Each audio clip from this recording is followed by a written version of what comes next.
बिस्मिल्लाहिर्रहमानिर्रहीम।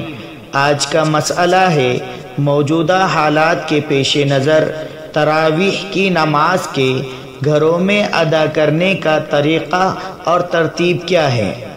जवाब,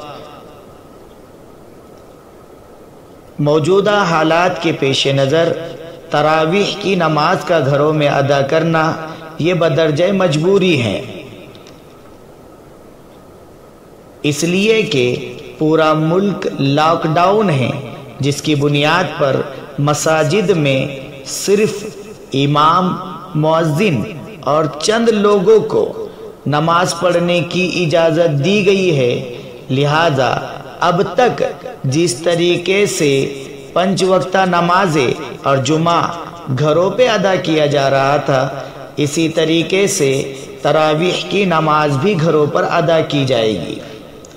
जब घरों पर अदा करना है तो उसके अदा करने की तरतीब क्या है, तो याद रखिए दो तरतीबें हैं।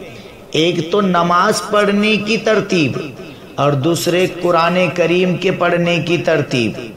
हम दोनों चीज़ों को समझेंगे। सबसे पहले नमाज पढ़ने की तरतीब किस तरीके की है।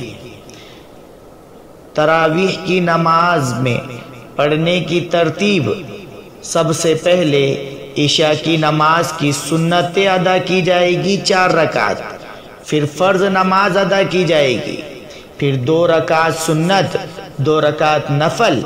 लेकिन अब वितर अदा नहीं करेंगे। नफिल पढ़ने के बाद में 20 रकात तरावीह की नमाज पढ़ी जाएगी, फिर उसके बाद जमात के साथ वितर की नमाज अदा की जाएगी और उसके बाद 2 रकात नफल अदा की जाएगी। इस तरतीब से तरावीह की नमाज अदा की जाएगी। ये कहाँ लिखा हुआ है? ये फतावा आलमगीरी जिल्द नंबर 1, जिसको पार्ट नंबर 1 भी कहेंगे, सफ़ा नंबर 176 पर मकतबा ज़करिया देवबंद से ये किताब छपी हुई है। दूसरी बात, कुरान करीम के पढ़ने की तरतीब क्या होगी। तो कुरान करीम के पढ़ने की तरतीब यह है कि सबसे आला दर्जा और बेहतर तरीक़ा यह है मुकम्मल कुरान करीम को तरावीह के अंदर पढ़ा जाए, सुना जाए। लेकिन अगर घर में कोई हाफिज़ कुरान नहीं है तो ऐसी सूरत में तरीका यह है कि जिस शख्स को जितना कुरान करीम याद है वो उतना कुरान करीम पढ़े, चाहे मुख्तलिफ जगहों से सूरतें याद हो, चाहे अलम तरा से सूरे नास तक की सूरतें याद हो, वो तरावीह की नमाज पढ़ा सकता है।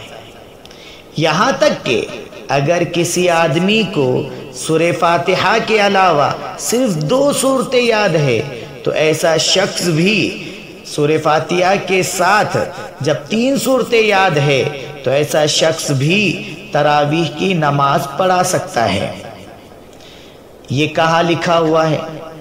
ये फतावा शामी जिल्द नंबर 2 सफ़ा नंबर 497 पर लिखा हुआ है, जो मकतबा ज़करिया देवबंद से छपी हुई है। ये तो मसला हो गया, लेकिन एक मसला और मज़ीद बताना चाहता हूँ।